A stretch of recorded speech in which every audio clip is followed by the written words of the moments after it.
The Targaryen who sits the Iron Throne is not just a king or a queen. They are a protector of the realm. Now I find myself in an impossible position. All hail, King Aegon! The enemy usurped my throne. We're going to King's Landing. Well, what are we going to do about it? We must play the board before us. Proceed cautiously. Dignity. I want revenge. News spreads through the realm. The great houses will come to our side. I did not think they would be so eager to die. My ships sail at your command. The realm's only hope is in a leader strong enough to unite it. Do you accept me as your queen and ruler?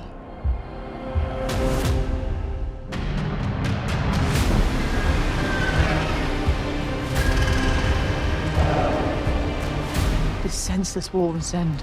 Shall none of us prevail? Not like this.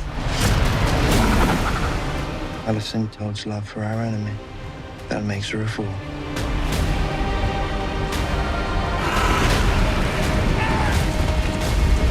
The enemy without may be fought with swords. The enemy within is more insidious.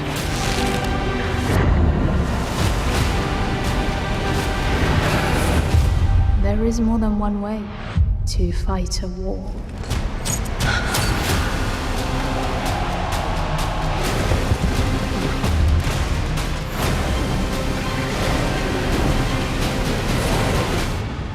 War is coming, and neither of us may win.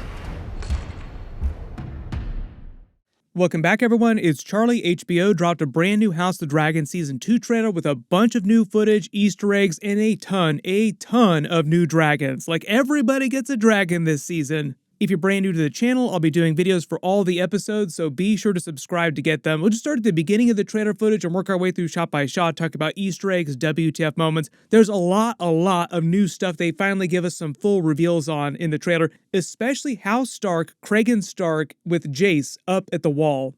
We get a brief teaser of him from behind, like almost blink and you'll miss it kind of shot of them on top of the wall, talking about all kinds of stuff, I am sure, all kinds of White Walker references. How can you have them go up to the wall and not reference the White Walkers?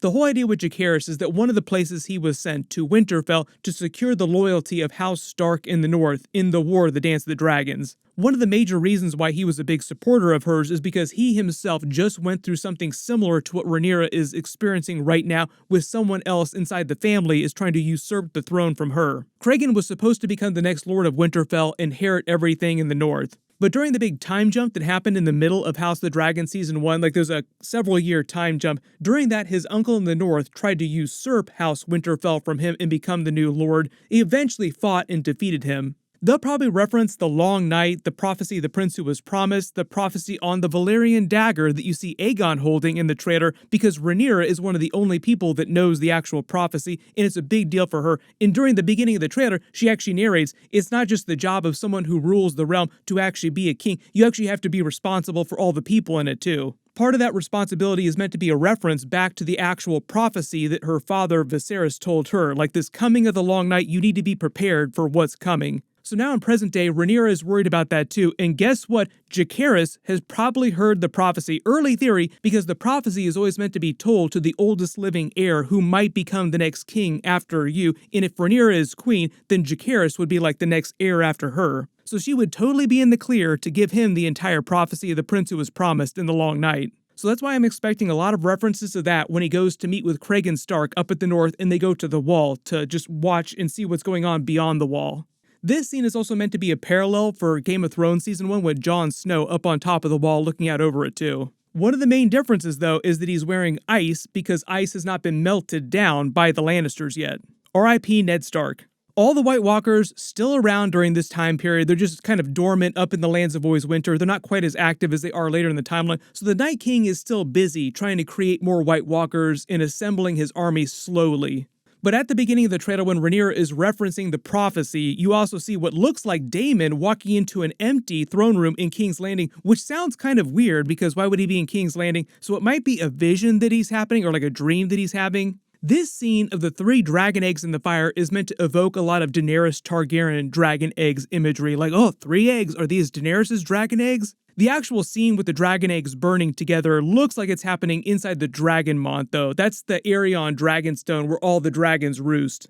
There was actually a scene during season 1 where you actually see Daemon sort of digging out a dragon egg from inside the Dragonmont. He yoinked a dragon egg. When she says Protector of the Realm, obviously a reference to the prophecy of A Song of Ice and Fire, the Valyrian dagger, but then they cut it with the footage of the riot that looks like it's happening in King's Landing with Helaena Targaryen and her mother Alicent. This might be during the actual funeral during episode 2. Don't want to get too deep into that because it is kind of spoilery, but it seems like when they're running, they're wearing their mourning veil, so that's why I think it's happening during the funeral.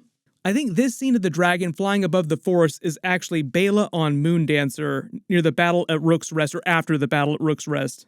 Most of the footage of Rhaenyra throughout the trailer is her at Dragonstone in different places. Aegon II wearing Aegon the Conqueror's crown entering the throne room being announced by the Hightowers behind him. Notice they're all wearing green because Hightowers. This is a longer scene of Rhaenyra picking up that sword from the last trailer video that I did. We get a brief peek at it, and all these different swords might just be the swords from the different houses that have sworn to her, and she picks up one of them. Like, these are all her bannermen that are on the Black Council or part of her army. There was a big question as to whether or not it was actually a Valyrian sword, because in the books, Rhaenyra actually never got a Valyrian sword. Like, there's no evidence that she ever wielded a Valyrian sword. And in the books, one of the other big changes that they made on the show, too, is that she doesn't really get involved in any of the fighting because she had just had this miscarriage. So she actually spent most of her time during the Dance of the Dragons holed up at Dragonstone, not fighting. What they're doing in season 2 of the show is that she gets way more involved in the actual stuff that's going on. So I think by the time we get to season 3, we'll actually see her fighting on Dragonback.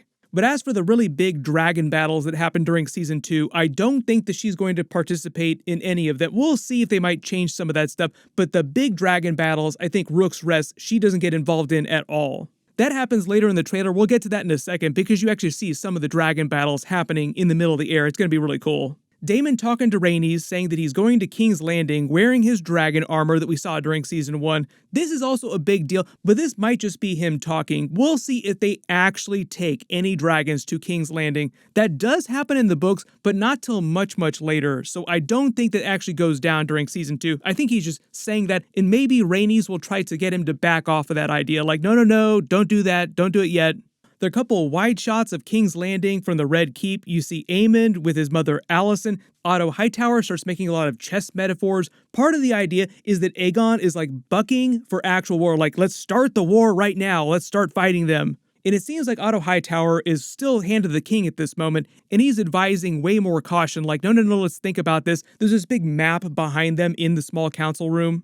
Later in the trailer, you actually see that Criston Cole is wearing the chain of the Hand of the King around his armor at the battle at Rook's Rest, so it means that he becomes the new Hand of the King at some point, meaning that Otto Hightower has to get fired at some point, and it's probably because Aegon wants to go to war and Otto Hightower does not. Thus, Aegon probably winds up firing him and then gives the position to Criston Cole, who does want to go to war, just like Aemond. Like, he and Aemond seem like they spend a lot of time in the trailers talking to each other about fighting. When Aegon is talking about wanting revenge, that's actually the result of something that will happen during episode 1. Without getting into spoilers, that's going to be related to blood and cheese. That's what he wants revenge for. Not sure which castle this is supposed to be, but this is the Lannister army marching here. This is Baela on Moondancer again. Notice that this trailer has way more polished special effects, so all the different dragons look way more distinct and way easier to pick out. Like, this dragon is Moondancer, who looks very different from Sea Smoke, whereas in the previous trailers they looked a little more similar. One of the big changes with House of the Dragon from the original Game of Thrones series is they did say that because there were going to be so many more dragons and special effects had evolved so much since the original series, they wanted to do a much better job of portraying each of the different dragons as looking very different from each other. But you have to remember that Daenerys' dragon eggs were hatched from Dreamfire, Helaena Targaryen's dragon, which is why Daenerys' dragons look kind of similar to Dreamfire. This seems like the Green Army marching out of King's Landing, but this scene is them marching out of the woods preparing for the battle at Rook's Rest. There are a bunch of wider shots at Rook's Rest too, like you can actually see it in the distance here now. Way better special effects in this trailer. We get a shot of Corlys's fleet, not exactly sure where they're at here. This might be in Blackwater Bay somewhere or somewhere nearby that area. There are a couple different shots of Caraxes during the trailer. There's a couple scenes in the trailer where they really want to make you think that Daemon is more interested in becoming the new king than he is in helping Rhaenyra defeat the Greens. Like, he wants to be king because later in the trailer, she's like, do you support me as your queen? And all you get is silence. Like, they cut the scene before he answers. My assumption is that in this moment, Daemon will eventually say, oh yes, I support you, but there's like a little bit of a pause, like too much of a pause, so Rhaenyra starts to suspect him, like, wait a minute, do you actually think that I should be queen? If you remember, back in Season 1, all Daemon really cared about was eventually becoming king, like he was sitting on the throne even when he wasn't supposed to. Like, that was a big no-no for him to do. One of the other cool details here too, talk about set design on Dragonstone. Like, it's way more elaborate than it was during the original main series, just because they've gotten so much better with special effects. Notice on the wall behind her, this is actually the ancient Valyrian language written on the wall. It's probably all over Dragonstone. If any of you watching this video know how to speak ancient Valyrian and want to try and decode this, just write below what you think it actually says. This is actually meant to be Aegon riding on Sunfire out of King's Landing. This is the dragon pit that he's leaving. Notice he's wearing his new battle armor and he's wearing Aegon's crown, his Valyrian steel crown that they've melted on top of that helmet. Kind of seems like sacrilege for them to do. Like, why don't you just make another fake crown and put it on that helmet just in case something happens to him? There are a couple scenes of Alicent in the trailer where she's talking to different people, like this one to Aemond, trying to get them to back off the war. Like, this is a senseless war, we don't need to be fighting them, we shouldn't be doing this. Later you see Aemond talking to Criston Cole, calling Alicent a fool for not wanting to go to war. Part of what I think they're trying to show you during Season 2 especially, they kind of did this during Season 1 too, is the idea that Rhaenyra and Alicent never really wanted to have a war to begin with. It's just the people around them that are going crazy, doing all these things, escalating the war till it actually builds to conflict. Like, Aemond and Daemon want a war way worse than Rhaenyra and Alicent do. This seems like Daemon and Caraxes at Harrenhal, because we see a couple of the shots of him at Harrenhal in the previous trailers. A couple more shots of them up in the north. This might be the Night's Watch marching to the wall. This is another shot of Baela on Moondancer after the battle at Rook's Rest. I think the battle has already happened when she actually shows up. There's a quick montage of a couple different scenes where they talk about the war fought without with swords, like the actual physical battle, and then the internal war that's fought. This actually seems like the battle of the Cargill brothers, like both brothers going at each other with one of them coming to Dragonstone to try and assassinate Rhaenyra. Remember, one of the brothers is supporting the Greens and the other is supporting Rhaenyra and the Blacks. Ultimately, they'll wind up fighting each other during Season 2. It's meant to dovetail with the whole concept that the Dance of the Dragons itself is a battle within the Targaryen family, like it's family member against family member. This is actually the first look at Alan Hull, who's going to be the one who rides Sea Smoke, I believe. He's going to be a bastard of Corlys Velaryon. Not sure who these women are. You can let me know in the comments who you think they are. This looks like Rhaena watching her sister Baela on Moondancer as she takes off. When Mysaria says there's more than one way to fight a war, it sounds like they're coming up with the idea to pull off Blood and Cheese without getting too deep into that. Don't want to get too deep into spoilers. But these scenes are a Blood and Cheese sneaking into the Red Keep. Like, it's exactly what you think it is. This looks like Rhaenys on melees at the battle at Rook's Rest. The whole deal with this battle is it was sort of like a 2-on-1 dragon fight, melees against Vhagar, Aemond, Sunfire, and Aegon. Normally that would be a really big deal. Vhagar is so big, even if you just had Vhagar, that would be enough to defeat a couple smaller dragons. But the idea is that Rhaenys is a way more capable fighter, way better on Dragonback, way more experienced fighter. So without getting too deep into spoilers on that, she does give them a big run for their money. Then we get a much better shot of Vermithor in the Dragonmount with Rhaenyra.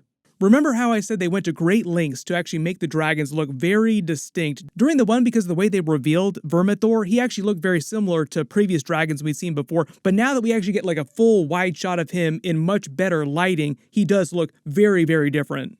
Part of the idea too is that they're looking for the Dragonseas to ride some of these riderless dragons. Vermithor is like the next biggest dragon after Vhagar. When Rhaenyra ends the trailer by saying that their war is coming and neither of them may win, the idea is that it's a Pyrrhic victory, so no matter who winds up winning in the Dance of the Dragons, a lot of the family winds up dying, a bunch of the dragons wind up dying too. So ultimately, nobody really winds up winning. So much of their power is lost through these different infighting and battles that it winds up leading to like the beginning of the downfall of House Targaryen, like the slow downfall. There's a couple reasons behind this, but that's one of the reasons why in present day, by the time of Robert's Rebellion, House Targaryen does not have dragons anymore. But there's so much stuff going on during the trailer, so much new footage. If there's any other Easter eggs or references that you spotted that I didn't talk about during the video, write them below in the comments. And of course, episodes coming very soon, so my episode videos will start as soon as they start releasing them. While I was releasing this video, they also released the Rings of Power Season 2 trailer. That's coming in August, so they're not going to overlap actual episodes, but it does sound like they're cribbing on each other or trying to promote each other's series. Click here for that new Rings of Power Season 2 trailer. I'll update the link as soon as I finish posting my video, and click here for all my other House of the Dragon Season 2 trailer videos. Thank you so much for watching, and I'll see you guys in the next one.